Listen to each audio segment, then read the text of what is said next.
Clinical presentation of number देखें जी, आप लोग लिखें 2 पे। आप लोगों ने बात करनी है क्लिनिकल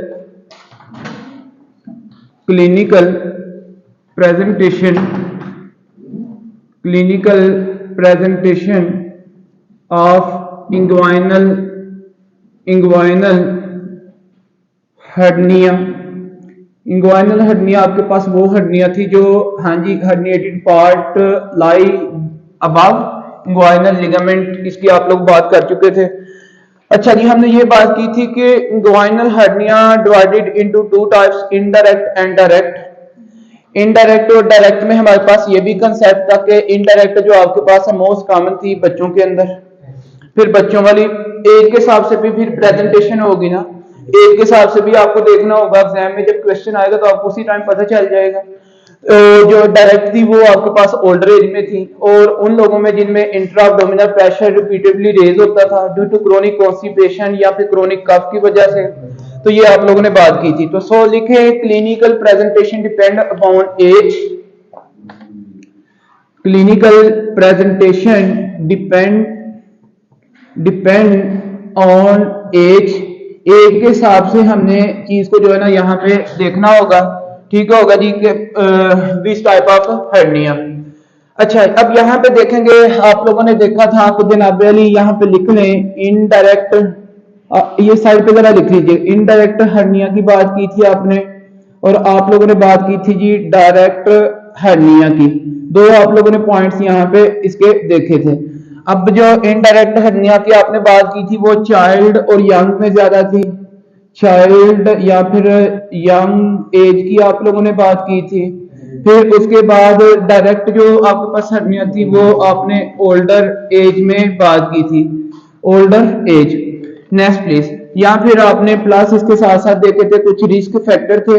हाँ जी, रिस्क फैक्टर कौन से थे? फॉर एग्जाम्पल सच एज जनाब अली chronic cough and chronic constipation. तो ये तो आप लोगों ने पॉइंट्स अपने देख, कॉन्स्टिपेशन, ये पॉइंट आप लोगों को क्लियर ऑलरेडी। अब यहाँ पे ये देखना है कि भाई आपके पास एक तो ये पॉइंट आपको याद रखने होंगे इसके लिए, फिर आपने यहाँ पे ये याद रखना है कि मेल टू फीमेल रेशियो जरा देखिए, तो प्रेजेंटेशन को ऐसे ही हमने लेते जाना होगा, ठीक है। तो फिर आपने यहाँ पे ये एग्जाम पॉइंट ऑफ व्यू से तो इतनी इंपॉर्टेंट नहीं होती मेल टू फीमेल रेशियो, लेकिन आप लोगों को वैसे नॉर्मली पता होना चाहिए इसकी प्रेवलेंस क्या है। मेल टू फीमेल रेशियो की अगर मैं बात करूं तो 20% आपके पास जनाब अली मेल सफर करते हैं, 20 रेशियो आपके पास 1, ठीक होगा जी। अगर 100 पेशेंट आ रहे हैं ना, 100 पेशेंट इंग्वाइनल हर्निया के, तो उनमें से 20 पेशेंट आपके पास मेल के होंगे और 1% आपके पास किसके होंगे? हाँ जी, फीमेल। तो ये आप लोगों को पॉइंट यहाँ पे पता होना चाहिए। फिर अब लिखें जी इसमें पेशेंट कंप्लेंट्स क्या करता है। देखें, पहली बात तो आपने एज को यहाँ पे पिक करना है, मतलब कि एज के हिसाब से। फिर आपने मेल टू फीमेल रेशियो की बात आप लोगों के पास है, कॉमनली जब भी इंग्वाइनल हर्निया के केस आप मोस्टली किसमें सोचेंगे? मेल्स के अंदर सोचेंगे, ठीक है। फिर लिखें जी कंप्लेंट्स, कि भाई पेशेंट आपको कंप्लेंट्स क्या करेगा आके। कंप्लेंट्स, अगर हम कंप्लेंट्स की बात करते हैं तो कंप्लेंट्स के अंदर आपके पास यहाँ पे क्या है? इंग्वाइनोस्क्रोटल लंप होता है ना, हाँ जी, ऊपर से आपके पास जनाबिल नीचे स्क्रोटल वाले एरिया में लंप आता है, हर्निएटेड पार्ट नीचे स्क्रोटम वाले एरिया में। तो यहाँ पे लिखें आप लोगों को क्या मिलेगा?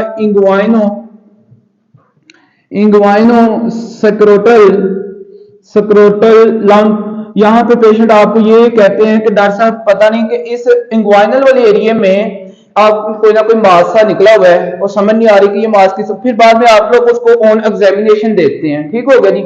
ऑन एग्जामिनेशन उसके कुछ कैरेक्टरिस्टिक्स हैं। अच्छा जी, ऑफन याद रखिएगा ये जो इंग्वाइनोस्क्रोटल आपके पास लंप है ना, लंप एक मास है। लंप बेसिकली क्या चीज है? ये एक मास सा होता है निकला हुआ, ठीक होगा जी। अब हमें तो पता होता है, लेकिन जो पेशेंट्स है वो हमें अपनी मतलब के जुबान में यही कहते हैं कि डॉक्टर साहब ये को मास सा बाहर निकला हुआ, ठीक है। अच्छा, तो लिखिए ओफन, इसके बारे में ये लिखिएगा ओफन विजिबल। ये आपके पास ओफन आपको जो है ना मतलब कि दिखाई देता है, often visible when the patient जब आपके पास जो पेशेंट है जनाबली स्टैंड करे, व्हेन द पेशेंट स्टैंड, या फिर आपके पास क्या करे जी? कफ करे। व्हेन द पेशेंट स्टैंड या फिर कफ करे। ये बात बड़ी इंपॉर्टेंट है एग्जाम के लिए, आप लोगों को ये ओपीडी में भी बहुत ज्यादा इंपॉर्टेंट है, क्लिनिकल जब आप ओपीडी कर रहे हैं उस टाइम भी, क्योंकि ये जो लंप है ना आपके पास जब पेशेंट स्पाइन पोजीशन पे जब सोता है ना तो ये फिर मतलब कि रिड्यूस हो जाता है, बैक अपनी पोजीशन की तरफ चला जाता है, लेकिन जब फिर स्टैंड करता है या कफ करता है वो प्रेशर पड़ता है ना तो फिर मांस निकलता बाहर। ठीक हो गया, तो ये बात आप लोगों ने याद रखनी है। तो often visible when the patient stand या फिर कफ। ठीक हो गया। नेक्स्ट इसके बाद लिखें जी लुक, आपके पास ये आप लोगों को इसके बारे में ये भी बात याद रखिएगा। अच्छा, नंबर 2 पे एक तो ये आपको मास मिलेगा, दूसरी बात आप लोग लिखेंगे एसिमेट्री, लुक एसिमेट्री। ये वहां लोगों की बुक में लिखा हुआ है कि look asymmetry, asymmetry, look asymmetry between two growing areas. मतलब देखें ना, ग्रोइंग एरिया आपके पास राइट साइड पे भी है और ग्रोइंग एरिया लेफ्ट साइड पे भी है। अब ये जिस साइड पे निकलेगा लंप दूसरी साइड से डिफरेंट होगा ना, जारी सी बात है, एक दूसरे में डिफरेंस तो होगा ही, फिर एक साइड पे अगर निकला दूसरी साइड पे तो नहीं होगा, तो एसिमेट्री होगी, सिमेट्री तो नहीं ना होगी, तो ये भी आपको पॉइंट मिल सकता है। फिर अब इसके बाद ड्रैगिंग सेंसेशन, ड्रैगिंग लिखे, ये पेशेंट आपको बताएगा कि डॉक्टर साहब मुझे लगता है ऐसे हो रहा है, ड्रैगिंग सेंसेशन ये पेशेंट आप लोगों को बताएगा कि डॉक्टर साहब एक बात तो ये है कि इस जगह पे कोई ना कोई जो मास, जी बिल्कुल, एक तो मास निकला हुआ है, दूसरी बात डॉक्टर साहब एक साइड पे निकला हुआ है दूसरी साइड पे नहीं है, जब आप भी देखेंगे सिमेट्री होगी। दूसरी बात डॉक्टर साहब ये खिंचाव सा लगता है, मतलब कि लगता है ऐसी कोई चीज ना पीछे को सेंसेशन मतलब खींची जा रही है। ठीक हो गया, तो ड्रैगिंग सेंसेशन की भी आपको वो कंप्लेन करेगा पेशेंट, तो ये आप लोगों ने पॉइंट याद रखना है। यूजुअली हर्निया, ये बात याद रखिएगा। उसके बाद इंपॉर्टेंट पॉइंट है ये आप लोगों ने याद रखना है कि यूजुअली हर्निया जनाब अली आपके पास क्या होता है जी, पेन हर्निया आपके पास होती है पेनलेस, यूजुअली हर्निया पेनलेस, ये पेनलेस होती है until unless not complication, until unless not complicated, जब तक वो कॉम्प्लिकेटेड। अब कॉम्प्लिकेटेड क्या हो सकती है आपके पास जनाब अली, वो ऑब्स्ट्रक्ट कर सकती हैं, ये मास किसी जगह पे ऑब्स्ट्रक्ट कर सकता है, ये मास जो है किसी नियर बाय स्ट्रक्चर को क्या कर सकता है, कंप्रेस कर सकता है, उसकी वजह से फिर हो सकता है ये मास किसी ना किसी वजह से स्ट्रैंगुलेशन कर सकता है, जब स्ट्रैंगुलेशन होगी अब्डोमिनल पेन होगी, जब ऑब्स्ट्रक्शन होगी फिर भी अब्डोमिनल पेन होगी, जब नियर बाय वेसल्स को वैसे ही मोस्टली करता है, जब ये नियर बाय स्ट्रक्चर को जनाब कंप्रेस करेगा उसके अपने रिस्पेक्टिव क्या आएंगे, फाइनेंशियल। जबरदस्त। तो क्या होगी जी, usually hernia painless until unless not complicated, जब तक ये आपके पास क्या नहीं होती, कॉम्प्लिकेटेड नहीं होती। कॉम्प्लिकेशन मींस लिखने सच एज जी ऑब्स्ट्रक्शन, सच एज ऑब्स्ट्रक्शन, और इसमें आपके पास आ जाता है स्ट्रैंगुलेशन, जिस तरह के ऑब्स्ट्रक्शन है या फिर स्ट्रैंगुलेशन है, तो इस तरह आप लोगों को इसका भी पॉइंट यहाँ पे क्लियर होना चाहिए। फिर ऑन एग्जामिनेशन, ये तो पेशेंट ने आपको भाई कोई पेन की हिस्ट्री नहीं देगा, बस ये ड्रैगिंग की बात करेगा, लुक दस दोनों साइड एक जैसी नहीं है, यहाँ पे कोई मास पड़ा हुआ है। फिर आप क्या करते हैं, आप उस बंदे की ये सारी चीजें कंफर्म करने के लिए ना एग्जामिन करते हैं, फिजिकल एग्जामिन करते हैं। तो लिखें जनाब अली ऑन एग्जामिनेशन नंबर 5। भाई ये स्टोरी समझ आ रही है ना कि पेशेंट की कैसे चल रही है। ऑन एग्जामिनेशन, जब आप उसका एग्जामिन करते हैं कि क्या वाकई में ये सही बातें कर रहे हैं। अब आप जब देखते हैं तो क्या देखते हैं, अप्रोच सब, हाँ जी देखें, आप सबसे पहले इसमें क्या करेंगे, ऑन एग्जामिनेशन नंबर 1 लिखें जी इंस्पेक्शन आप देखते हैं। नंबर 1 आप इसमें क्या करेंगे, इंस्पेक्शन, आप उसमें मतलब कि इंस्पेक्शन करते हैं, और इंस्पेक्शन में आप लोगों को क्या मिलेगा, इंस्पेक्शन में आप लोग देखेंगे 3S, यहां पे याद रखिएगा 3S आपने देखने। अब 3S से मुराद क्या है, एस से मुराद है कि भाई एक तो आप साइड देखेंगे तो किस जगह से उसका ये मास निकला हुआ है, ऐसे ही है। फिर आप उस मास का साइज को देखेंगे कि भाई उसका साइज कितना है। फिर आप उसमें जनाब उसकी शेप देखेंगे क्योंकि आप लोगों ने ये आप लोगों ने बात की है कि जो आपके पास जनाबली ट्राई एंड ये जो आपकी इंग्वाइनल हर्निया है ये आपके पास लाइक पियर इन शेप है, नाशपति की तरह। मतलब एक तरह से आपने बात की थी ना, ये नाशपति की तरह ऐसे, फॉर एग्जांपल मैंने ये बात की थी, ये आपके पास मतलब कि क्या जी 25 centimetre length food part known as oesophagus below connected with J shape structure known as stomach. Then आप अच्छा यहां से अगर कोई आपके पास स्ट्रक्चर यहां से क्या करता है तो ये ऐसे नाशपति की तरह जो है ना आप लोगों को मिल सकता है उस एरिया पे। तो किस एरिया पे? इंग्वाइनो सक्रोटल एरिया पे, ठीक है, रीजन पे। अच्छा अब साइट आपके पास क्या होगी? साइट आप लोग मुझे बताएंगे जी। इंग्वाइनो सक्रोटल रीजन होगी ना, उसी जगह पे निकलेगा। तो आपने क्या पढ़ा? इंग्वाइनो सक्रोटल लंप, ये तो बात होगी फिर हमारे पास। फिर साइज इसमें वेरिएबल हो सकता है, क्या ख्याल है? तो भाई साइज इसका वेरिएबल हो सकता है। फिर आपके पास जो शेप है, अगर मैं शेप की बात करूं तो एमसीक्यूज के लिए आपने जबरदस्त, एमसीक्यूज क्या होगी? पियर शेप होगी। कौन सी शेप होगी? पियर शेप, जबरदस्त, बिल्कुल नाशपति की तरह आपके पास ये बनेगा। और पियर शेप अब क्यों होती है? ड्यू टू कॉन्स्ट्रिक्टेड नेक की कॉन्स्ट्रिक्टेड नेक की वजह से। अगर आपसे कोई पूछे ना कि यार ये पियर शेप, तो देखें ये एरिया थोड़ा डायलेटेड है, ये एरिया आपके पास क्या है? कॉन्स्ट्रिक्टेड है। तो ड्यू टू कॉन्स्ट्रिक्टेड नेक, ठीक होगा जी, कॉन्स्ट्रिक्टेड नेक की वजह से आपके पास ये पियर इन शेप होता है, ठीक होगा। फिर आप ये सारी चीजें देखेंगे तो भाई हाँ ठीक है, पेशेंट ने कहा कि साइड वहां पे पड़ा हुआ इंग्वाइनो सक्रोटल में पड़ा है, वेरिएबल इन साइज होगा और शेप में क्या होगा? पियर इन शेप। फिर आप क्या करते हैं? नंबर 2 पे पल्पेशन, क्या करेंगे? पल्पेशन। तो लिख लें जी आप लोग पल्पेशन पे क्या मतलब पे देखेंगे तो क्या फीचर्स आप लोगों को मिलेंगे। अच्छा जब आप पल्पेशन करेंगे तो आप लोगों को यहाँ पे क्या मिलेगा? कैन नॉट जी। इसमें देखिएगा कि आपको जो पल्पेशन पे एक बात तो आपने ये देखनी है कि इंग्वाइनल हर्निया के अंदर ना आपको कभी, मुझे एक बात बताइएगा, क्या अब्डोमेन वाले एरिया पे आपको कोई स्वेलिंग मिलेगी? नो, क्योंकि भाई हर्निएटेड पार्ट नीचे इंग्वाइनो सक्रोटल रीजन में चला गया ना, तो फिर अब्डोमेन में कोई मिलेगी? कोई कंसेप्ट ही नहीं है ऐसा, ठीक है। तो लिख लें कैन नॉट, आप लोग लिखें कैन नॉट गेट अबव, ये बुक में लिखा हुआ है ऐसी sentence, can not gate above swelling, ऊपर आपको कोई स्वेलिंग नहीं मिलेगी, ठीक हो गया। मेरी बात समझे ना? या सिंपल अगर आपको समझना हो, can not gate abdominal area swelling, ठीक हो गया ना। तो इसको ऐसे आसान लफ्जों में भी आप लोग कर सकते हैं। फिर आपके पास आ जाती है इसमें पल्पेशन में आप लोग क्या करेंगे?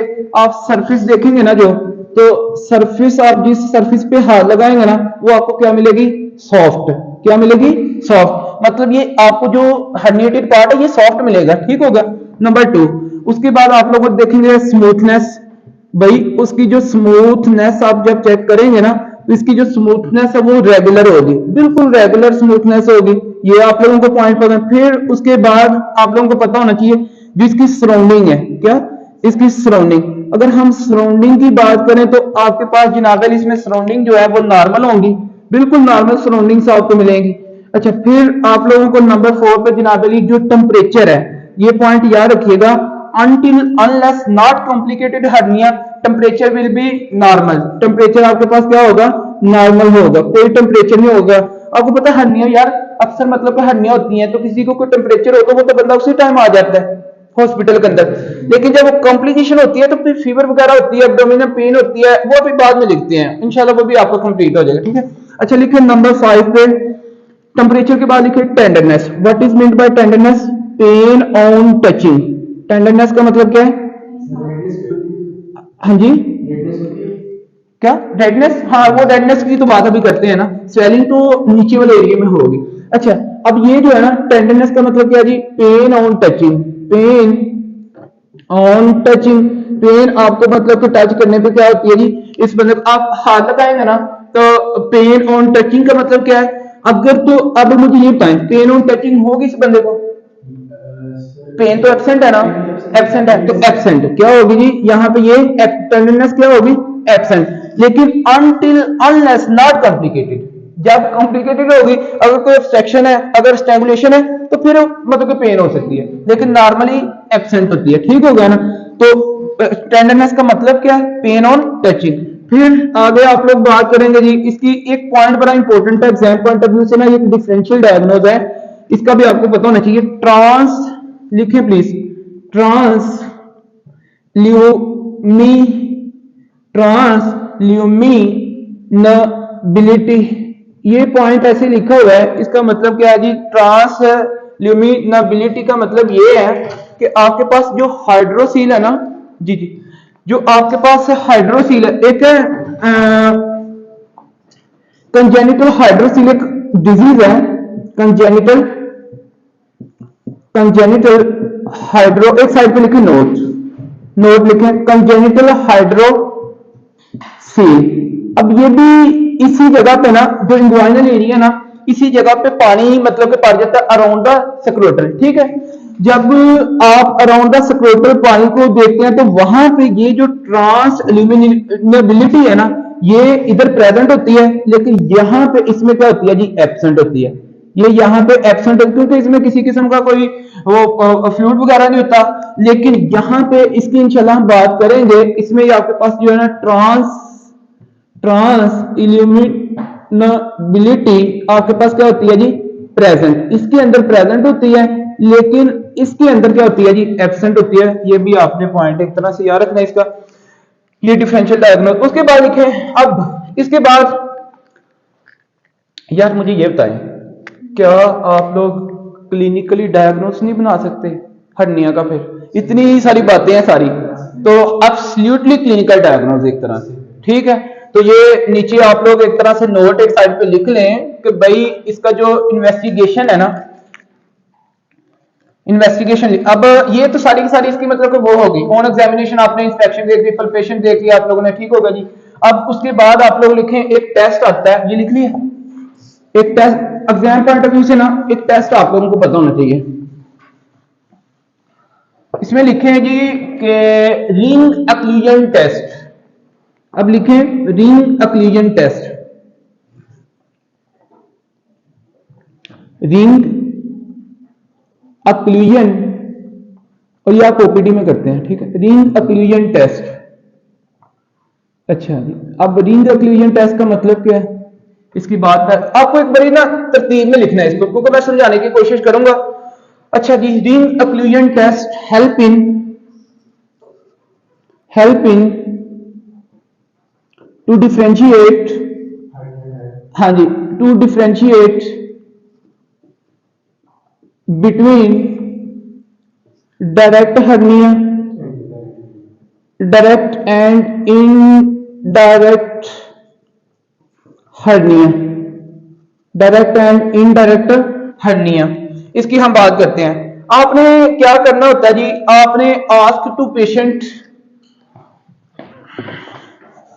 बड़े फ्लो चार्ट में ये लिखिएगा प्लीज, ऐसे ही आपने करना है। मतलब जब भी आप किसी को देखें, चेक करना हो ना, तो इसको डायरेक्ट है कि इनडायरेक्ट है, आपने ये टेस्ट ओपीडी में उसी टाइम कर लेते हैं।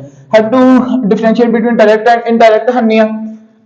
सो इसमें करना क्या है? ये आपको फ्लो चार्ट है, नीचे आपका फ्लो चार्ट, सेम इसी तरह आपने बात यहां से स्टार्ट करनी है। आस्क टू पेशेंट, आस्क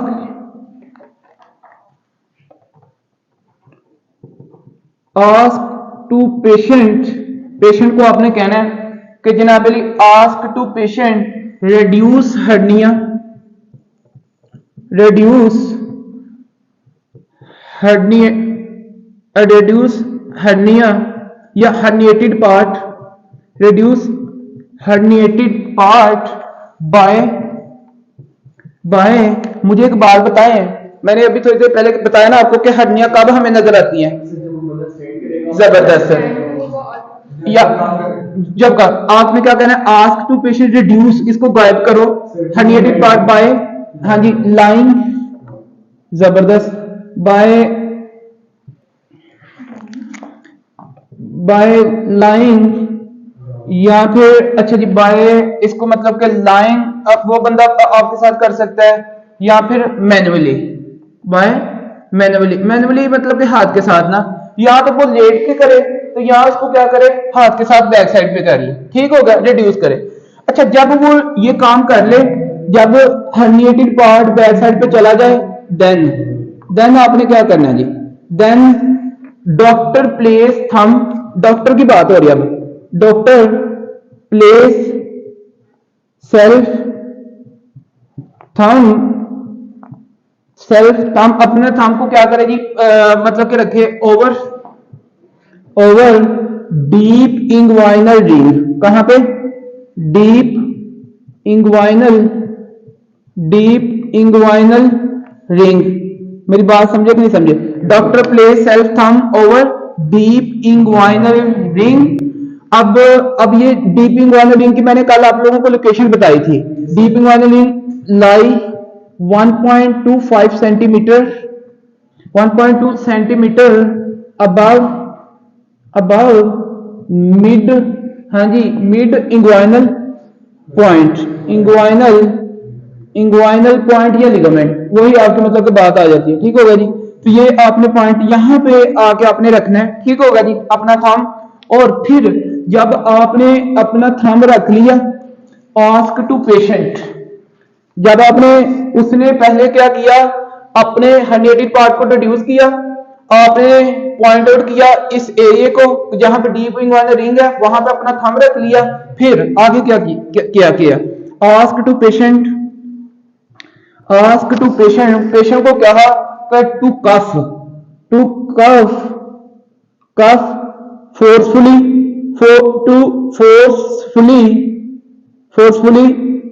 कफ, जोर से खांसी करो, या फिर क्या करना है उसको, स्टैंड भाई, या उसको कफ के लिए बोल दो, या उसको क्या कहो कि भाई आप खड़े हो जाओ। फिर जब वो कफ करेगा या वो स्टैंड करेगा, तो दो ही पॉसिबिलिटी हो सकती है, then resultant two possibilities, result इसका क्या है जी, आपके पास है टू पॉसिबिलिटीज, दो ही पॉसिबिलिटीज हो सकती हैं। अब पॉसिबिलिटीज क्या हो सकती हैं आपके पास है, या तो वो उसके कफ करने से जो हर्निएटेड पार्ट था या तो अपीयर हो जाएगा या वो अपीयर नहीं होगा, ऐसे ही है ना। तो जब मुझे ये बताएं डीप इंग्वाइनल रिंग पे आपने जनाबेली थंब रख दिया है, तो क्या वहां से हर्निएटेड पार्ट अब नहीं ना निकलेगा? जब नहीं निकलेगा तो भाई ये कौन सी थी, इनडायरेक्ट हर्निया थी, सीधी सी बात समझ आ गई। अगर निकल आता है हर्निएटेड पार्ट इस टाइप के, आपने उधर इसके ऊपर हाथ रखा फिर भी आ गया उधर, तो फिर डायरेक्ट हर्निया, फिर वो मसल को क्रॉस करके आया। हाँ, जबरदस्त, समझ आ गई ना जी। अगर कॉम्प्लिकेटेड केस हो हमारे पास, तो पेशेंट को हाथ नहीं रखते थे डॉक्टर, वो तो बाद में स्टोरी करते हैं ना पूरी, वो क्यों, मतलब उसका पहले फिर हम कॉम्प्लिकेटेड को ट्रीट करते हैं, पता है आपको इस बात का? पहले हम कंजर्वेटिव ट्रीटमेंट देते हैं, फिर उसके लिए पहले उसको ट्रीट करते हैं कॉम्प्लिकेशन को, देन फौरी हम सर्जरी कर देते हैं, हमें पता चल जाता है उसके लिए कुछ इंडिकेशंस हैं। अच्छा जी, टू पॉसिबिलिटीज हैं कि भाई या तो ये आपके पास लिखें जनाब Ali, do not appear herniated part, तो यहां फिर क्या करेगा, अपीयर हर्निएटेड पार्ट। तो ये तो बात आप लोगों को यहाँ पे स्टोरी समझ आ गई। अगर तो यहाँ पे ये बल्जिंग, मतलब हर्निएटेड पार्ट एक तरह से बल्जिंग है ना यार, बल्ज हुआ मैस है, बल्ज, ये आपके पास क्या हुई है जी, बल्ज। अगर तो बल्ज आपके पास प्रेजेंट अपीयर नहीं होती, तो डेफिनेटली वो आपके पास कौन सी हर्निया थी, हाँ जी, इनडायरेक्ट, ये आपके पास क्या थी, इनडायरेक्ट हर्निया थी। और अगर अपीयर हो जाती है तो फिर क्या है, फिर डायरेक्ट हर्निया। जबरदस्त, आज समझ आ रही है कि वाकई में स्टूडेंट बैठे हुए हैं, ठीक है। तो ये चीज अंडरस्टैंड करने वाली थी, ये आप लोगों को पता होना चाहिए। अब बोथ हैविंग सेम ट्रीटमेंट, ये आपको समझ आ गया ना भाई? अब बताएं क्या क्लिनिकली डायग्नोज है कि नहीं है? क्या हमने कोई रेडियोलॉजी करवाई अभी तक? नो, हमने उधर बैठे बैठे ही पता चला गया कि क्या इसको डायरेक्ट हर्निया कि इनडायरेक्ट हर्निया। नेक्स्ट लिखें नंबर, आपने इंस्पेक्शन की बात की, पल्पेशन की बात की, नंबर 3 लिखें परकशन। तो ये लिख लिया आप लोगों ने? ओके, ऑन एग्जामिनेशन आपने क्या करनी है जी, परकशन करनी है। फिर ये सारी देखिए स्टोरी चल रही है एक बस। तो नंबर थर्ड आपके पास क्या है जी, इसमें परकशन। और अगर परकशन की बात करते हैं तो इसमें आपको एक ही लाइन मिलनी है भाई, आपको साउंड मिलना होता है ना। देखिए अगर तो वहां पे गट का कोई स्मॉल इंटेस्टाइन का कोई पार्ट है, कोई लार्ज इंटेस्टाइन का पार्ट है, या स्टोमक नीचे आई है, तो आपको वावल साउंड्स मिल सकते हैं ना, ये मिल भी सकते हैं। अगर तो स्मॉल इंटेस्टाइन का कोई पार्ट है तो आपको मिल भी सकते हैं, अगर नहीं है तो नहीं भी मिल सकते हैं। ये पॉजिटिव नेगेटिव हो सकता है। लिखें रेजोनेंट साउंड, लेकिन हमारा काम क्या होता है, हम चेक कर लें। रेजोनेंट नॉर्मल ये मतलब कि साउंड होता है, रेजोनेंट साउंड, रेजोनेंट साउंड। तो ये आपके पास है due to presence of gut loop, can be, लिखे can be resonant sound due to presence of gut loop. भाई कोई भी आपके पास स्मॉल इंटेस्टाइन का पार्ट हो, आपके पास मोस्टली वैसे स्मॉल इंटेस्टाइन के पार्ट, ठीक है, या फिर आपके लार्ज इंटेस्टाइन का कोई पार्ट है वो हर्निएट कर गया, पेरिटोनियम का कुछ उधर से फ्रैक्चर हो गया, कोई हर्निएट किया और आपको ये मिल सकता। अगर ये आपको नहीं मिलता है इसमें कि वहां से कोई और फ्रैक्चर आपके पास हो सकता है। उसके बाद लिखे नंबर वाली 4 पे, परकशन के बाद आप लोग क्या करते हैं जी, अस्कुल्टेशन। अस्कुल्टेशन की बात करें, रेजोनेंट साउंड आप परकशन ऐसे करते हैं ना, फिंगर्स के साथ आप लोग करें, ठीक है, तो ये फिर आप उस साउंड को क्लियर सुनने के लिए अस्कुल्टेशन भी कर लेते हैं। नहीं बात समझे, तो लिखें अस्कुल्टेशन। अस्कुल्टेशन, अब जब आप अस्कुल्टेशन विद स्टेथ आप करेंगे यूज, तो आप लोगों को क्या मिल सकता है, बावल साउंड पॉजिटिव और नेगेटिव। बावल साउंड जनाब ये आपके पास पॉजिटिव भी हो सकता है और ये नेगेटिव भी हो सकता है। बात क्लियर होगी। नेक्स्ट आगे लिखे जी इन्वेस्टिगेशन। तो अब मुझे आप बताएंगे, बात सीधी सी क्लियर। आपने पहले जनाब इसकी टाइप्स की बात कर ली थी, टाइप्स के बाद आप लोगों ने पहले उसके कुछ इटियोलॉजीज की बात की थी, फिर आपने क्लिनिकल प्रेजेंटेशन की बात की। नंबर 4 पे हेडिंग दे दें इन्वेस्टिगेशन। नंबर 4 क्या है जी, इन्वेस्टिगेशन। तो अब भाई मुझे ये बताएं, इसमें किसी किस्म की कोई इन्वेस्टिगेशन चाहिए क्या आपको, क्या आपको कोई रेडियोलॉजी करवानी है? रेडियोलॉजी आपने क्या करवाई, ये तो क्लिनिकली डायग्नोज है, क्लिनिकली सारी बातें आपको बता रही हैं। तो clinically absolutely inguinal hernia, inguinal hernia, inguinal hernia absolutely, absolutely clinical, हाँ जी क्लिनिकल, क्लिनिकली डायग्नोज। ये क्लिनिकली आपके पास क्या जी, डायग्नोज है, आपको देखने से ही चीजें मतलब कि क्लियर हो जाती हैं। फिर लास्ट पे लिखे number 5 treatment, treatment of inguinal hernia. अच्छी समझ आ गई ना आपको ये, ओके। और ये वाइवा में ना पूछा जाता है, इसके ऊपर लिख लें वाइवा। ये जो मेरा आपसे क्वेश्चन है, फिर मुझे ये बताएं, अगर आपसे कोई पूछे ring occlusion test positive in direct hernia और इनडायरेक्ट हर्निया, ये पॉजिटिव किसमें होगा, मतलब पॉजिटिव ये किसमें है? जबरदस्त, पॉजिटिव इनडायरेक्ट में होगा, नेगेटिव किसमें? जबरदस्त, ये चीज ये भी आप पॉइंट उसमें मेंशन कर सकते हैं। तो लिखेंगी आप लोग ट्रीटमेंट नंबर 5 पे, ट्रीटमेंट। यार आज आप लोग इतने कैसे कॉन्शियस हैं? हाँ आज तो मुझे हैरसी हो रही है कि आप लोग मतलब इतना अल्हम्दुलिल्लाह चीजों को इतना अंडरस्टैंड कर रहे हैं। ओके, ट्रीटमेंट में अगर बात करें जी, तो ट्रीटमेंट आपको पता है कि भाई हम इसमें क्या करते हैं, सर्जरी करते हैं, ठीक है। तो लिखे इसमें सर्जिकल ट्रीटमेंट, आप लोगों ने सर्जरी करनी होती है। अब ये जो सर्जरी है, अगर हम सर्जरी की बात करें तो यहाँ पे हमारे पास 2-3 इसके मेथड्स हैं जो कि आप लोगों को एक सर्जन को फॉलो करने पड़ते हैं। पहले तो आप लोग इसमें ये करें ना, आप लोग करते क्या है कि आप लोग जनाबेली एक साइड पे लिखें, जनाबेली सर्जरी की अगर बात करें तो एक आपके पास ओपन सर्जरी है, ओपन सर्जरी है, और एक इसकी आपके पास क्या है जी, लेप्रोस्कोपिक। लेप्रोस्कोपिक जो सर्जरी है ना, ये कैमरा गाइडेड है, ये कैमरे के थ्रू हम करते हैं, ठीक हो गया। तो ये जो ओपन सर्जरी है, इसमें जी इसमें आपने क्या करना होता है, इसमें आपने हर्नियोटोमी करनी है। क्या? हर्नियो हर्नियोटोमी, आप जो हर्निएटेड पार्ट है ना उसको रिमूव करना है अलोंग, ये भी बात लिखें, अलोंग हर्नियो, हर्नियोरेफी, हर्नियोरेफी, हर्नियोरेफी का मतलब है रिपेयर करना, हर्निया को क्या करना, रिपेयर, उसको कट करना है, कट करने के बाद फिर उसको ठीक करना है, तो इसको कहते हैं हर्नियो, अलोंग हर्नियोरेफी।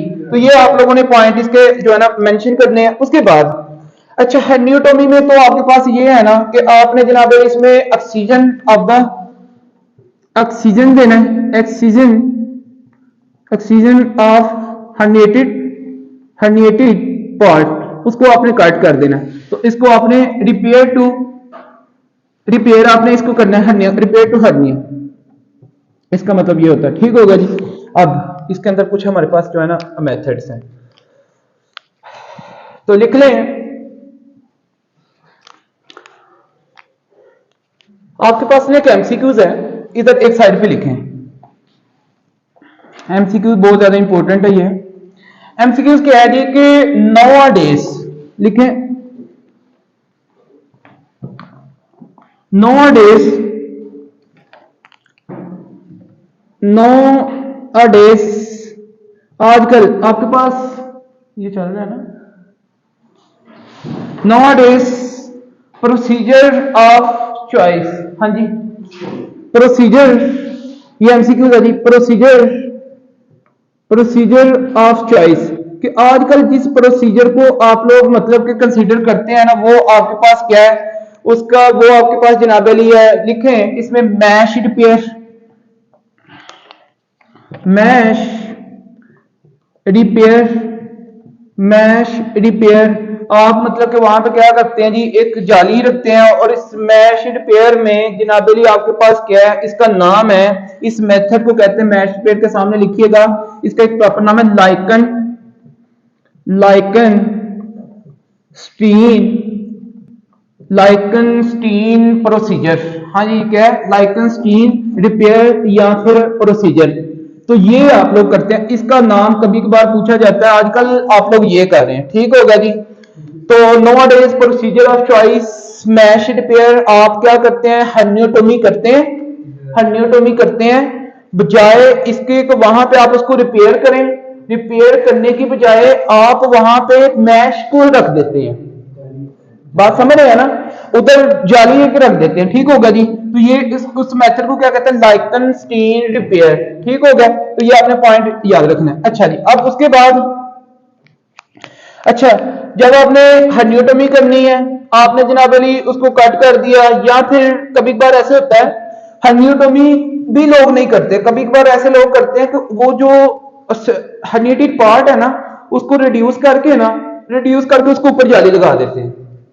ये नुकसान भी नहीं, ये आजकल मोस्ट फेवरेबल है। ठीक है, नहीं नहीं नहीं, जब हम हर्नियोटोमी करते थे ना उसमें ये होता था, इसके डिफरेंट मेथड से हम रिपेयर करने के दौरान ना हम जो नियर बाय स्ट्रक्चर है, जैसे स्पर्मेटिक कार्ड है, मतलब गलती से डॉक्टर्स उस स्पर्मेटिक कार्ड में जो स्ट्रक्चर आर्टरीज जा रही हैं, जो नर्व्स जा रही हैं ना, उन चीज़ों को भी अक्सर डॉक्टर गलती से कट कर बैठते थे। अगर वास्ट रेफरेंस को कट कर दिया तो भाई मुझे ये बताएं, आपके पास जो कि मतलब कि टेस्टिस को ये सप्लाई कर रही है, तो क्या स्पर्म्स बनेंगे? स्पर्म्स को इनफर्टिलिटी हो जाती थी। ये भी लोग 1970 की बातें हैं, उस टाइम ये बातें की जाती थी, लेकिन अब वो कहते हैं कि भाई इतनी कॉम्प्लिकेशन में क्यों पड़ना है, एक डॉक्टर उस चीज को रिपेयर करे, वहां पे कट करे, उसको फिर सही करे, तो उससे बेहतर नहीं है कि हर्निएटेड पार्ट को रिड्यूस करो और चुप करके ऊपर जाली लगा दो, वो निकले ही ना वहां से। ठीक हो गया ना, ये पॉइंट आप लोग समझे कि नहीं समझे?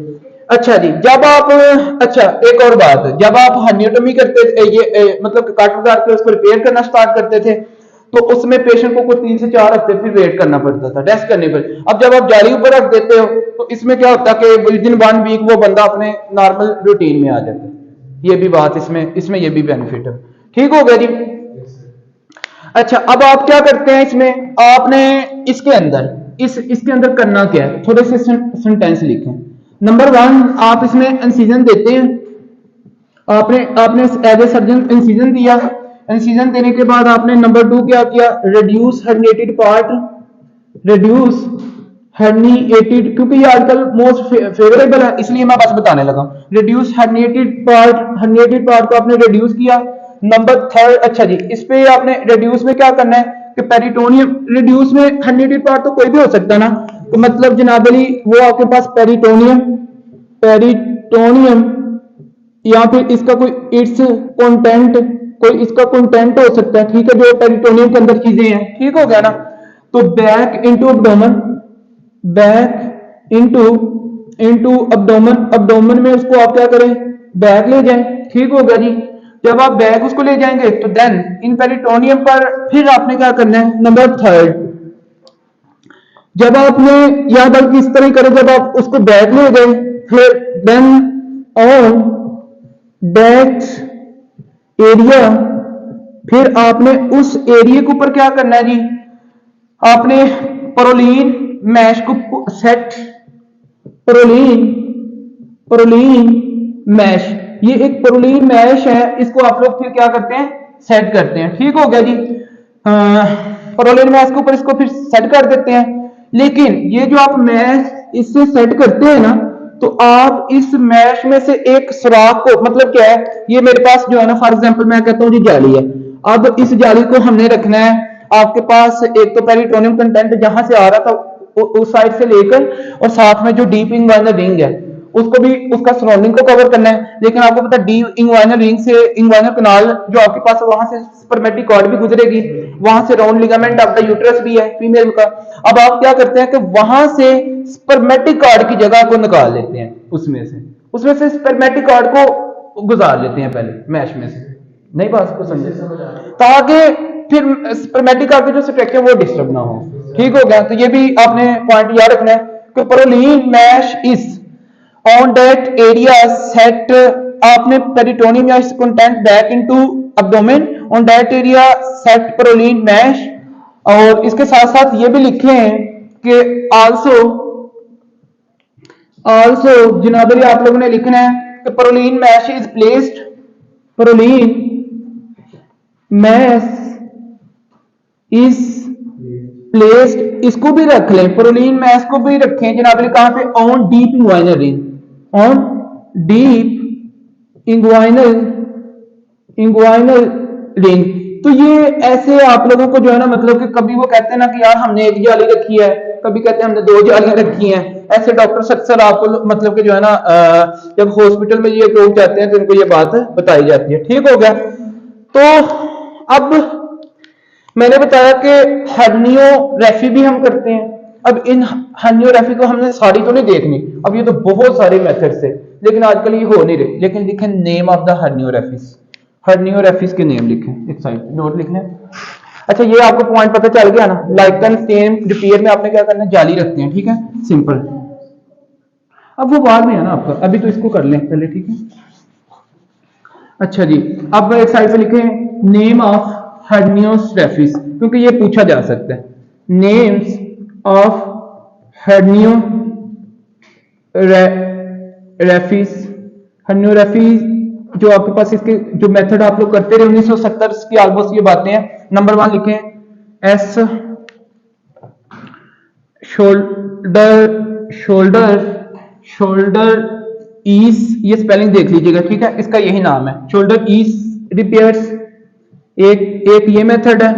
फिर नंबर 2 पे आपके पास जो मेथड है, इसमें क्या करते हैं, इसमें जो इंसिजन देते थे ना, इंसिजन, एक पॉइंट चले लिख लें, इंसिजन टू फेशिया ट्रांसवर्सैलिस, किसको देते थे, फेशिया ट्रांसवर्सैलिस को। अच्छा, ये आगे वाला जो मेथड है उसका नाम है बेसनीस रिपेयर, क्या नाम है, बेसनीस रिपेयर, और ये भी किया जाता था बेसनी रिपेयर्स। अगर किसी को करना है इसको डिटेल में पढ़ना है इसको, तो वहां आप लोगों की बुक से इसको पढ़ लीजिएगा, कोई इतनी ज्यादा एग्जाम पॉइंट ऑफ व्यू से इंपॉर्टेंट नहीं है।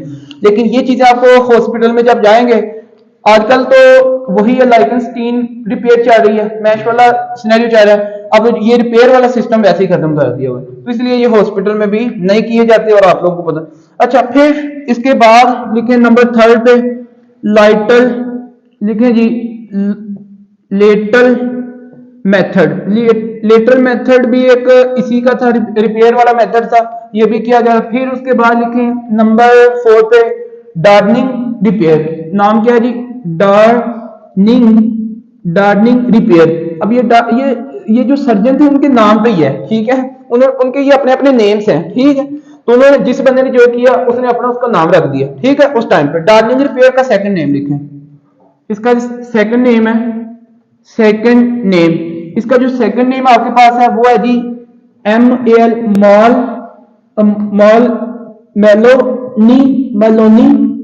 मेलोनीस डार्निंग रिपेयर, इसका ये फुल नेम है इसका। हाँ जी, मेलोनी डार्निंग रिपेयर, ये पता नहीं कोई अंग्रेजों के नाम है, ठीक है, तो ये आप लोगों को पता होना चाहिए। फिर लिखें treatment of direct inguinal hernia. ये देखें डायरेक्ट इंग्वाइनल हर्निया और इनडायरेक्ट में ट्रीटमेंट दोनों का सेम है, प्रिंसिपल दोनों का सेम है, तरीका दोनों का सेम है, लेकिन कुछ ऐसी चीजें थी जो एक दो इसमें एक्सेप्शंस हैं दोनों में, ठीक है, डायरेक्ट और इनडायरेक्ट में। तो लिखे ट्रीटमेंट ऑफ इनडायरेक्ट हर्निया, ये हम बाद में इसकी बात करते हैं। अभी तक देख लें, मैंने इन्वेस्टिगेशन के बाद ट्रीटमेंट की बात की। ट्रीटमेंट में मैंने ये कहा कि एमसीक्यूज आपका ये है कि नोअडेज लाइकेनस्टीन रिपेयर चार्जर मेथड, ये एमसीक्यूज है, जो कॉमन चीज चाह रही है उस कॉमन इन्वायरमेंट में वही पूछी जाती है। फिर मैंने बाद में ये कहा कि हर्नियोटोमी लॉन्ग हर्नियोग्राफी की जाती थी, लेकिन आजकल ये इतनी फिजिबल नहीं है, ठीक हो गया। पहले लोग इसको कट करते थे, कट करने के बाद उसको रिपेयर करते थे, लेकिन आजकल ये मेथड नहीं है। फिर हर्नियोग्राफी में 3, आपने ये तो नाम नहीं भूलने, ये नाम जो है ना ये ना भूलिएगा, क्योंकि ये पूछा जाता है कि कौन कौन से मेथड थे, ये तीनों के नाम, ठीक हो गया जी। फिर लिखे treatment of direct inguinal hernia. या पॉइंट टू पॉइंट चीजें क्लियर हुई है तो नहीं हुई? लेप्रोस्कोपी एक कैमरा गाइडेड है, इसकी बाद में बात करते हैं, ठीक है।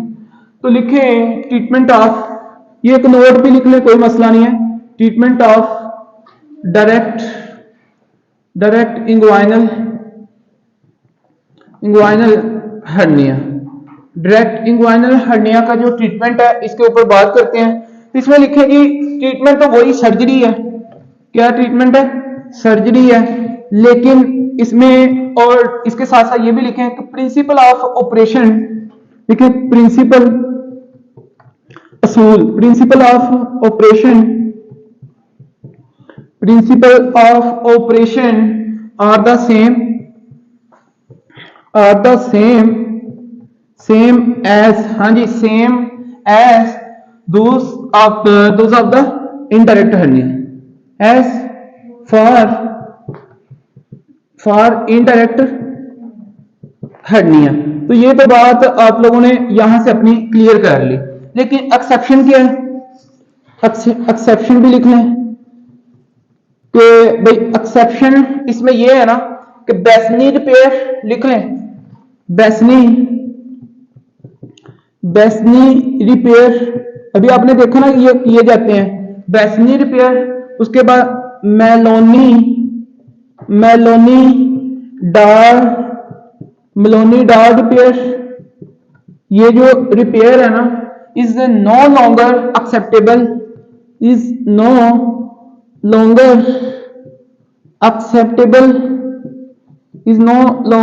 एक्सेप्टेबल, हाँ जी, लॉन्गर एक्सेप्टेबल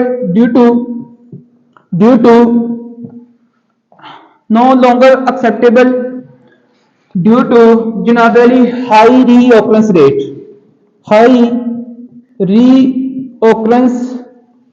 रेट, ज्यादा दोबारा, क्योंकि जब वो कहते थे कि जब हम ये करते थे ना अक्सर ऐसे होता है, हाँ जी, अक्सर ऐसे होता है ना कि डॉक्टर साहब आपने तो हमारे बच्चे की हर्निया ठीक की थी, आपने सब कुछ किया था, लेकिन तो ये तो फिर दोबारा होगी।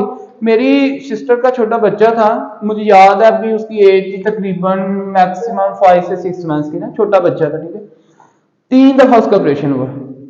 कितनी दफा? 3 दफा। अब मतलब वो ठीक है, उसकी हर्निया मतलब रुके, उन्होंने मैश लास्ट में उन्होंने क्या किया था, लाइकेनस्टीन रिपेयर किया था, साथ लगा लास्ट में उनको ये करना पड़ा, फिर उन्होंने जाली रखी, क्योंकि बच्चों में हमें ये खतरा होता है ना, हम जब जाली रखते हैं ना, अक्सर जाली रखने के दौरान ना जो अच्छा डॉक्टर नहीं है वो स्पर्मेटिक कार्ड को ना डैमेज कर सकता है। जब स्पर्मेटिक कार्ड को डैमेज करेगा ना, तो अगर वो बॉय है ना, बॉय है तो वो इनफर्टिलिटी के चांसेस होते हैं, इस वजह से, समझ रहे हैं ना मेरी बात को। तो इसलिए इस चीज से ज्यादा वो किया जाता था। तो इसमें इंस्टेड ऑफ हर्नियोटोमी आप लोग मतलब फिर नहीं थे करते, तो इसमें क्या किया जाता था आपके पास है लाइकेंस्टीन रिपेयर। लाइकेंस्टीन रिपेयर ज्यादा कॉमन है। अब लिखेंगे आप लोग इसमें complication of hernia, heading they complication of hernia. अभी मैं आपको लिखवाता हूं लेप्रोस्कोपी के बारे में, ठीक है। एक साइड पर बस छोटा सा नोट लिखना है। तो टाइम ओके ओके, तो लिखेगी आप लोग कॉम्प्लिकेशन। अब ये नंबर 5 के बाद नंबर 6 है ना, नंबर 5 पे आपने ट्रीटमेंट किया था, नंबर 6 पे क्या है कॉम्प्लिकेशन। एक साइड पे थोड़ी सी जगह ना लेप्रोस्कोपी के लिए छोड़ लीजिएगा। कॉम्प्लिकेशन ऑफ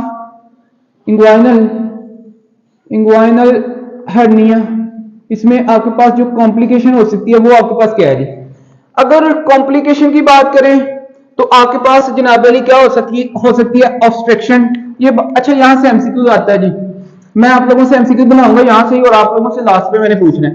देखिए नंबर 1 ऑब्स्ट्रक्शन, ऑब्स्ट्रक्शन हो सकती है। और ऑब्स्ट्रक्शन में भी जो मोस्ट कॉमन ऑब्स्ट्रक्शन है वो लिखें, most common obstruction, obstruction mechanical, most common mechanical intestinal obstruction, most common mechanical intestinal, ये कपलान की बुक में लिखा है। Most common mechanical intestinal obstruction ये होती है, ठीक होगा जी, इंटेस्टाइनल ऑब्स्ट्रक्शन। अब मुझे एक बात बताएं, याद रखिएगा, जब भी, पहली बात तो मैं आपको ये बताने लगा हूं, जब भी ऑब्स्ट्रक्शन होगी ना यहां पे, तो अब आपने भाई कॉमन सेंस से मुझे बताना है कि भाई इसके 4 फीचर्स आएंगे कि नहीं आएंगे। ये जब भी आपके पास यहां पे इंटेस्टाइनल ऑब्स्ट्रक्शन होगी ना, तो ये फीचर याद रखिएगा। नंबर 1 भाई अब्डोमिनल कोल की पेन होगी ना, अब्डोमिनल पेन होगी, अब्डोमिनल कोल की पेन, इसके जरा वो स्पेलिंग देख लीजिए, कोल की पेन, इसको अब्डोमिनल कोल की, ये कोल की पेन। फिर उसके बाद यह सिंपल अब्डोमिनल पेन भी लिखा हुआ है इसको, ठीक है, अब्डोमिनल पेन। फिर मुझे ये बताएं, जब ऑब्स्ट्रक्शन होगी जो मटेरियल है वो आगे नहीं जाएगा, अब्डोमिनल डिस्टेंशन होगी ना, हो सकती है अब्डोमिनल डिस्टेंशन, पेट फूलेगा ना, अब्डोमिनल डिस्टेंशन, ये भी आपको पॉइंट पता होना चाहिए। फिर लास्ट पे आपके पास है जी अब्डोमिनल डिस्टेंशन के बाद भाई वॉमिटिंग होगी कि नहीं होगी, होगी ना, तो भाई वॉमिटिंग की कंप्लेन पेशेंट कर सकता है, वॉमिटिंग सिम्टम हो सकता है, वॉमिटिंग सिम्टम पेशेंट, भाई वॉमिटिंग पेशेंट ने बताना है ना।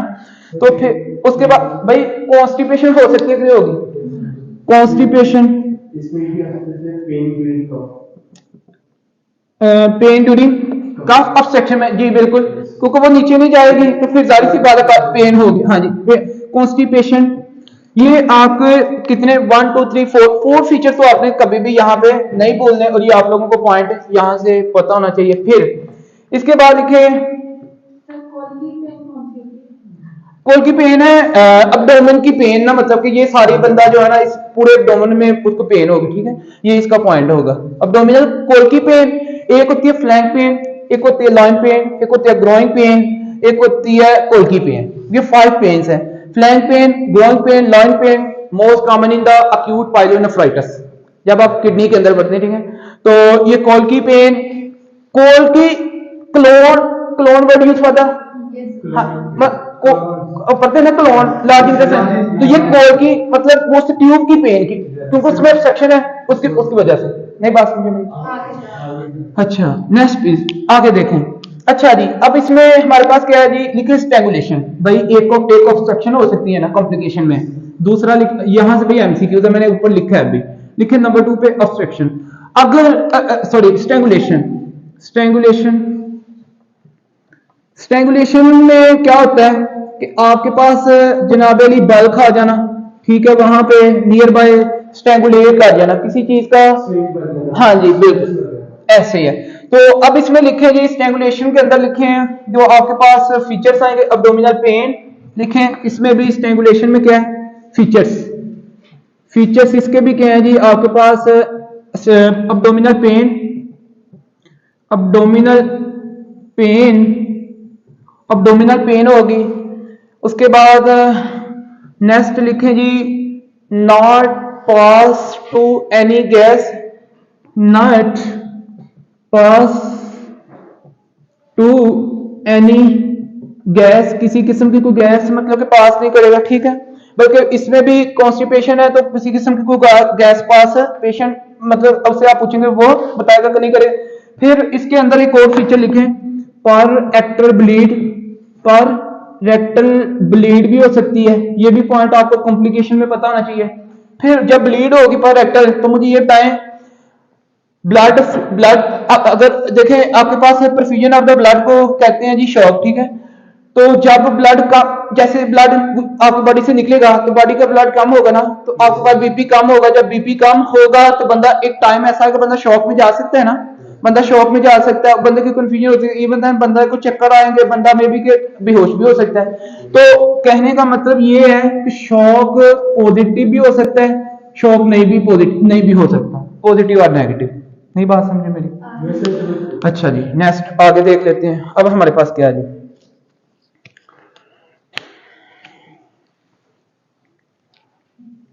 इसमें ना इसमें एक सेंटेंस लिखें, मैं ऐसे लिखूंगा आप लोगों को ना एक ये इसकी जगह ये सेंटेंस भी ऐसे भी आना चाहिए कि सडन पेन, ये ऐसे लिखिएगा प्लीज, ऐसे ही आता है सडन केस के अंदर है ये सडन पेन ओवर, हाँ जी sudden pain over the hernia, over the hernia followed by, ये तो हमने ऑब्स्ट्रक्शन के हिसाब से लिखा था ना, ये मैं एक सेंटेंस लिख रहा हूं इसके मतलब कंट्रास्ट में, sudden pain over the hernia followed by जनाब अली generalised colicky pain, generalised colicky पूरी क्लोन्स की, ठीक है, generalised colicky pain, generalise colicky pain, ठीक होगा जनरलाइज कोल्की पेन। और साथ में लिखे abdominal pain often and abdominal pain often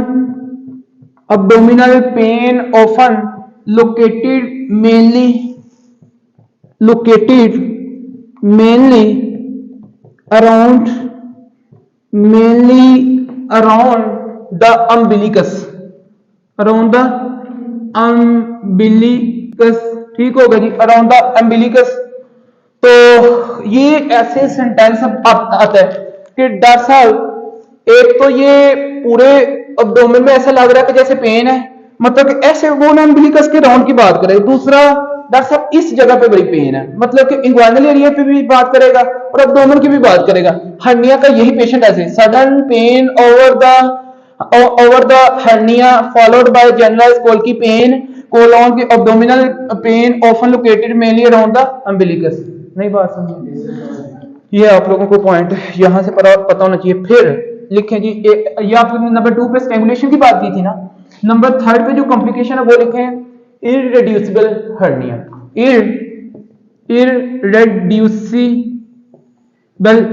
इररेड्यूसिबिलिटी हो सकती है, रेड्यूसिबिलिटी हो सकती है। भाई मुझे ये बताएं ऐसा भी तो हो सकता है ना कि हर्निया आ तो गई है लेकिन दोबारा बैक ना जाए, अपनी ओरिजिनल पोजीशन पे ना जाए हर्निएटेड पार्ट, तो इररेड्यूसिबिलिटी का दूसरा नाम क्या है? इनको कहते हैं इररेड्यूसिबिलिटी का दूसरा नाम है इनकार्सिरेटेड हर्निया। और एक बात बताऊं, इनकार्सिरेटेड हर्निया को स्ट्रैंगुलेशन से पहले इनकार्सिरेटेड हर्निया होती हैं, मतलब क्या कि आपके पास पहले ये बैक साइड पे नहीं जाती, बैक साइड पे जब नहीं जाती ना पीछे किसी वजह से, तो फिर ये स्विंग कर जाती हैं एक दूसरे के राउंड, ठीक हो गया। तो इनकार्सिरेटेड हर्निया या इररेड्यूसिबल हर्निया दोनों सेम ही बातें हैं और ये स्ट्रैंगुलेशन इसकी आगे कॉम्प्लिकेशन है, ठीक हो गया जी। तो ये आपको पॉइंट अब पता होना चाहिए। नेक्स्ट कुछ पॉइंट्स अब लिखते हैं। देखें जी, अब होता क्या है, अब ना अब इस तरह करें भाई, मुझे ये बताएं, अब जरूरी तो नहीं है ना ऐसा कि आपके पास सिर्फ और सिर्फ, अगर अब्डोमिनल पेन की बात करे कोई पेशेंट, या इंग्वाइनल एरिया में जनाब अली आपके पास कोई स्वेलिंग हो, तो वो सिर्फ क्या हर्निया की वजह से स्वेलिंग हो सकती है, और भी चीजें हो सकती है ना।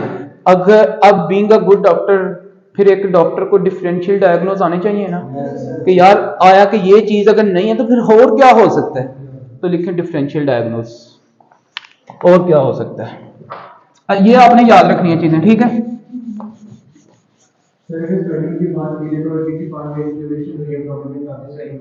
वो वही तो अब मैं कहने लगा ना, आपको बताने लगा कि और क्या क्या हो सकता है। तो मतलब यार हर्निया तो हम सोचेंगे, हर्निया का तो हम बात करें, लेकिन इसके अलावा और भी तो कुछ चीज हो सकती है ना। ओपीडी के अंदर पेशेंट जब आया तो लिखे differential diagnose, differential diagnose, differential diagnose for inguinal hernia, inguinal hernia. भाई इंग्वाइनल हर्निया का पेशेंट फॉर एग्जांपल है, तो इसमें डिफरेंशियल डायग्नोस और कौन कौन सी चीजें ऐसी हो सकती हैं जो सेम लाइक इस तरह की प्रेजेंटेशन दे सकती हैं, ऐसे ही है। तो एक साइड पे लिखे मेल, एक साइड पे लिखे फीमेल। मुझे ये बताएं, अब इंग्वाइनल हर्निया कॉमन किसमें थी, मेल में, मेल में, जबरदस्त। तो फीमेल में एक साइड पे लिखे मेल, एक साइड पे लिखे फीमेल। फीमेल के अपने डिफरेंशियल डायग्नोसिस हैं, इसमें अपने डिफरेंशियल डायग्नोसिस। मेल में लिखें जी वेजिनल हाइड्रोसील, नंबर 1 लिखें वेजिनल, वेजिनल हाइड्रोसील। जो सक्रोटल वाला एरिया है वहां पे अराउंड द सक्रोटल टेस्टिस अगर पानी आ जाता है उसकी वजह से भी स्वेलिंग हो सकती है ना, तो वो भी आपको मतलब एक कंफ्यूजन में डाल सकता है, ठीक है। लेकिन अब हमें कैसे पता चलेगा कि यार ये वेजिनल हाइड्रोसील, वैसे तो हमने डिटेल में ये टॉपिक पढ़ना है, इसके कुछ फीचर्स हैं, लिखिएगा फीचर्स इसके। चले 2-3 इसके फीचर्स लिख लेते हैं ताकि आपको इसका पता हो। इसमें क्या होता है कि टेस्टिस इज इन, लिखें टेस्टिस इज इम्पल्पेबल, इम्पल्पेबल, टेस्टिस इज इम्पल्पेबल। फिर लिखें जनाब अली स्वेलिंग, स्वेलिंग, क्योंकि जब पानी होता है ना साइडों पे तो फिर टेस्टिस आप पल्पेट नहीं कर सकते, तो swelling is not reduce, swelling is not reduce on lying down। क्या ख्याल है भाई, बंदा लाइन करे, बंदा खड़ा हो जा मर्जी, हाँ जी, ऑन लाइन डाउन। ये बंदा बस जब लेटेगा तो क्या, हर्निया में तो ये था ना, जब वो लेटता था तो हर्निएटेड पार्ट बैक साइड पे चला जाता था ऐसे, तो इसमें swelling is not reduce on line, line पे कुछ नहीं होगा, ये भी आपके साथ एक पॉइंट है। फिर कैन फील अपर बॉर्डर, लिखे can feel upper limit of swelling, ठीक होगा जी। ऊपर वाले हिस्से में इसमें स्वेलिंग हो सकती है, ठीक है, लेकिन उसमें ऊपर वाले हिस्से में स्वेलिंग आपके पास नहीं थी, ऐसे ही है ना। फिर लिखे जनाब अली आपके पास इसमें क्या होगा, मैंने एक पॉइंट बताया था, मुझे अब आप बताएंगे वो लास्ट पे, ट्रांसल्यूमिनाबिलिटी बात की थी ना हाइड्रोसील में, ट्रांस ये पॉजिटिव होती है, ट्रांसल्यूमिनाबिलिटी की थी कि नहीं की थी ये, तो ये पॉजिटिव थी ना इसमें, तो ये आप लोगों को पॉइंट इसमें पता होना चाहिए, ठीक होगा जी। नेक्स्ट लिखे नंबर 1, तो ये आपने डिफरेंशियल डायग्नोसिस, ये चीज हो सकती है इस पेशेंट में। नंबर 2 पे लिखे इंसिस्टेड हाइड्रोसील, इंसिस्टेड एक होता है, ये इंशाल्लाह यार डिटेल में बात करेंगे, insisted hydrocele. Insisted hydrocele basically क्या है, अगर मैं इसकी बात करूं तो टेस्टिस इज पल्पेबल, या इसमें क्या होते हैं, टेस्टिस इज जनाब अली पल्पेबल, ये आप पल्पेबल कर सकते हैं। नंबर 2 पे इसमें आप लोग लिखेंगे one can get above swelling, one ये बुक में सेम ऐसे है, one can get above swelling, मतलब इसमें कह रहा है can feel upper limit, limit मतलब एक लिमिट में आपको स्वेलिंग मिल सकती है, लेकिन इसमें क्या है one can get above swelling, मतलब सही वाली आपको स्वेलिंग इसमें मिल सकती है। तो ये जी हाँ जी बिल्कुल। अच्छा जी, उसके में इसमें क्या है, कफ, कफ आपके पास जो है ना वो लिख लें, कफ,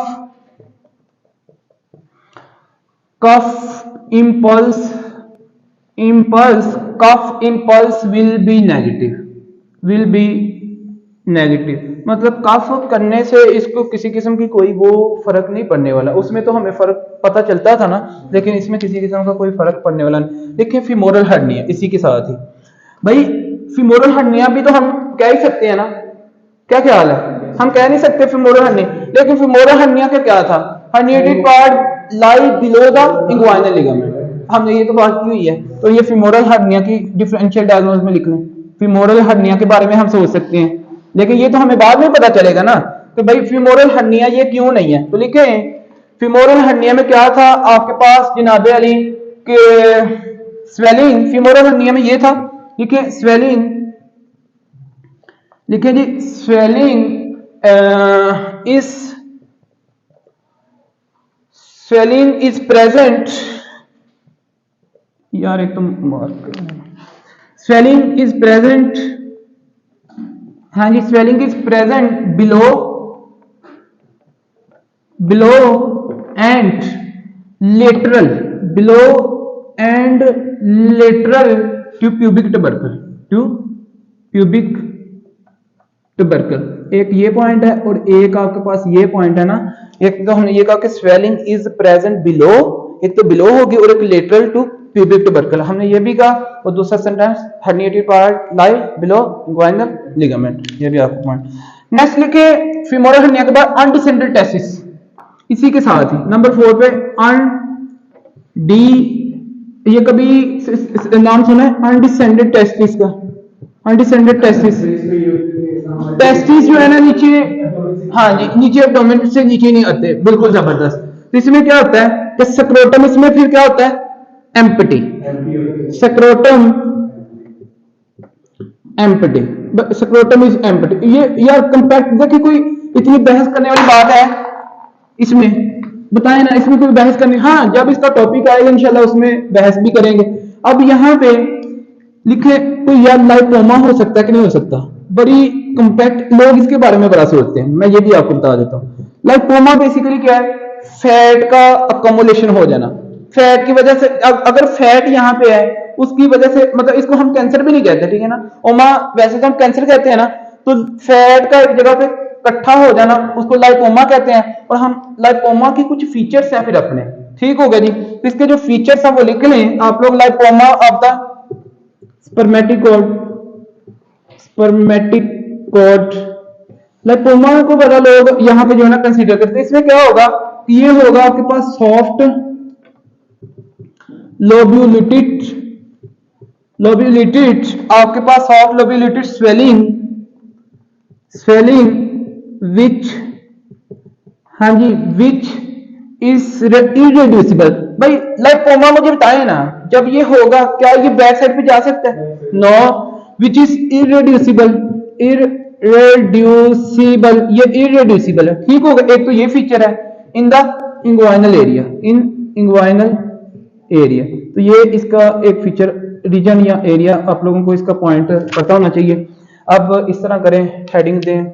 अच्छा इसमें ना बात आ जाती है जी फीमेल की, थोड़ी सी बातें कर लेते हैं। फीमेल के अंदर लिखने पहले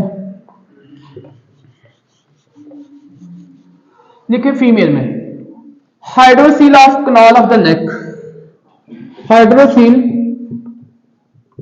hydrocele of canal, hydrocele of canal of neck. ये आप लोगों के लिए देखें, ये पूरा पूरा एक टॉपिक नहीं है यार, क्या ये भी एक पूरा अपना टॉपिक है, ये अपनी जगह टॉपिक है, ये अपनी जगह टॉपिक नहीं है क्या, ये अपने अपने टॉपिक। हाँ बस मैं एक एक पॉइंट बता रहा हूं कि आप लोग इन कंडीशंस के बारे में भी सोच सकते हैं, यहाँ पे समझ रहे हैं ना मेरी बात को। लेकिन ये तो हम टॉपिक इसमें इसको डिटेल में करेंगे। अब इसमें क्या है, इसके अंदर लिखें कंडीशन, इसके बारे में लिखें condition in which, condition in which female wear where there is a cyst, where there is a cyst, आपके पास सिस्ट एक होती है कैविटी और उसमें फ्लूइड हो सकता है, ठीक है ना, तो ये आपको पता है। हाँ जी, where there is a cyst जनाब Ali is relation to round ligament by condition in which female there where there is a cyst is a relation to round ligament and is always, पूरा बुक का sentence में लिख रहा हूं, and always lies within जिनाबली आपके पास within the inguinal canal। भाई मुझे ये बताएं, राउंड लिगामेंट जो है इसमें कोई सिस्ट हो और वो भी तो इंग्वाइनल कनाल से पास करता है ना, तो अब उसमें जो सिस्ट अगर कोई कैविटी है उसमें फ्लूइड है तो वो भी तो आपको इंग्वाइनल हर्निया की तरह नजर आ सकती है, नहीं समझे बात, हो सकता है ना, तो ये इंशाल्लाह डिटेल में बात करेंगे, ठीक होगा जी। तो लिखे क्लिनिकल केस, अब ये आप लोगों ने करना है, हेडिंग है क्लिनिकल केस जी जी जी ओके। लास्ट सिर्फ एक केस है वो आप लोग बंद करें।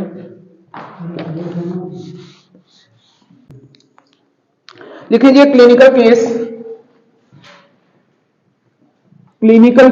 और ये केस आप लोगों ने मुझे बताना है, बस आपको मैं रियलाइज करवाना चाहता हूँ कि एग्जाम में इसमें क्वेश्चन आता है कि नहीं, कैसे आता है। लिखिए 53 year old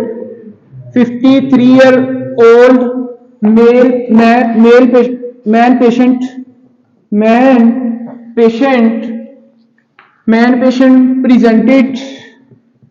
presented to doctor क्या नाम है आपका डॉक्टर साहब? Junaid, to doctor Junaid in OPD with complaint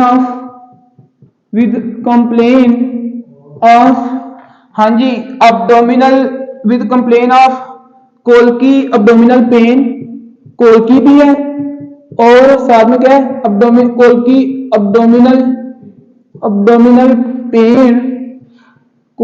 abdominal pain and आगे लिखे and protracted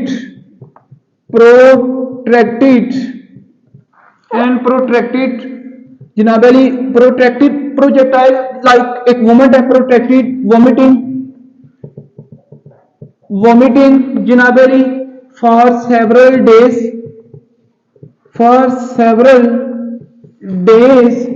ठीक हो गया जी, for several days he has developed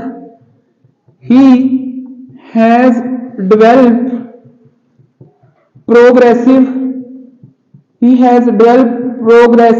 slowly आस्ता आस्ता progressive moderate abdominal distension, हाँ जी abdominal distension चीजें आपके सामने हैं, abdominal distension and आगे लिखें and has not had bowel जनाब Ali bowel and has not bowel moment या फिर आप ये लिख सकते हैं past any gas जनाब Ali any gas for 5 days, any gas for 5 days मतलब कि 5 दिन से वो कोई गैस भी नहीं पास कर रहा, ठीक है। he has एग्जाम का question, he has high pitched जनाब अली loud vowel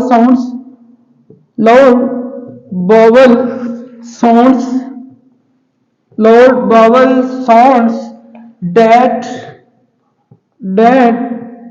coincide जो कि that coincide with the Kolki pain colicky pain date consider with कोल्की pain, मैं आपको समझाता हूँ इसमें बातें क्या, ठीक है। Date consider with कोल्की pen on x-ray लिखें, x-ray done by doctor Junaid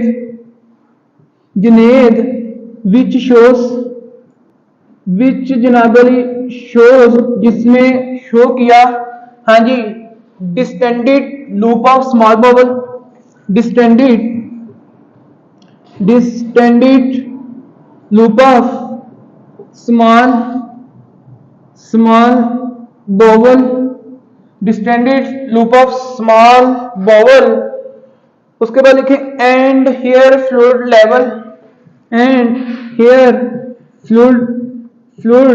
level, उसने शो किया, ठीक हो गया जी। उसके बाद यहां पे on physical examination,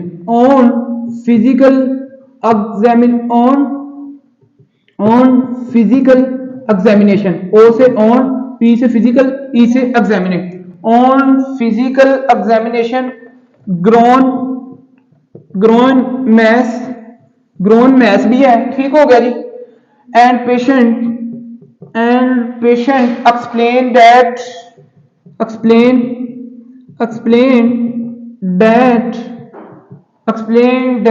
he used to be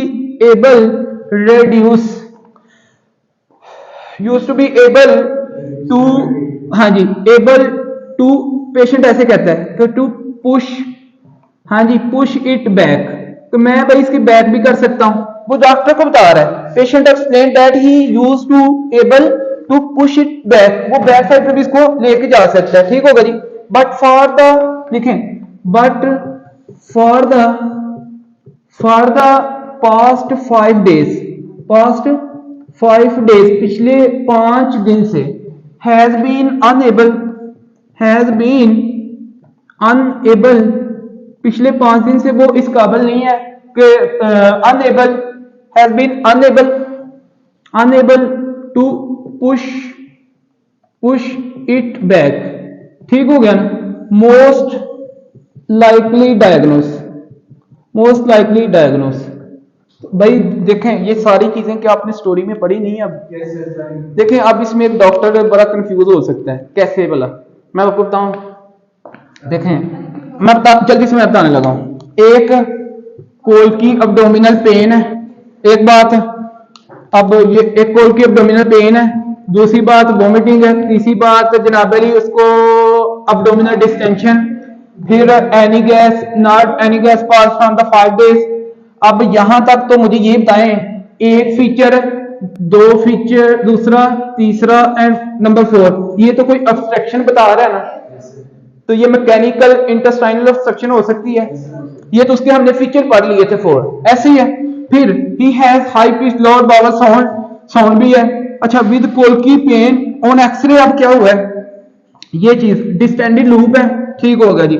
small bowel air fluid level है ऑन फिजिकल, ये चीज हमें फिर बता रही है। अब यार ग्रोइंग मैस है, लेकिन वो हिस्ट्री भी दे रहा है कि मैं इसको पुश भी कर सकता हूं, और ये हिस्ट्री ये भी दे रहा है कि जनाब पिछले 5 दिन से क्या है, वो स्टक हो गई है, बैक नहीं जा रही, तो ये स्ट्रैंगुलेटेड हर्निया हो गया ना, स्ट्रैंगुलेटेड इंग्वाइनल हर्निया, ठीक है। तो डायग्नोस क्या है, स्ट्रैंगुलेटेड इंग्वाइनल हर्निया। यार कैसा केस है ये वैसे, इंग्वाइनल हर्निया, तो ये आप लोगों को पॉइंट सिर्फ रियलाइज करवाने के लिए, ठीक है, आपको पता होना चाहिए। 1 minute. So thanks for your attention, for your concentration. Lecture dismissed till tomorrow.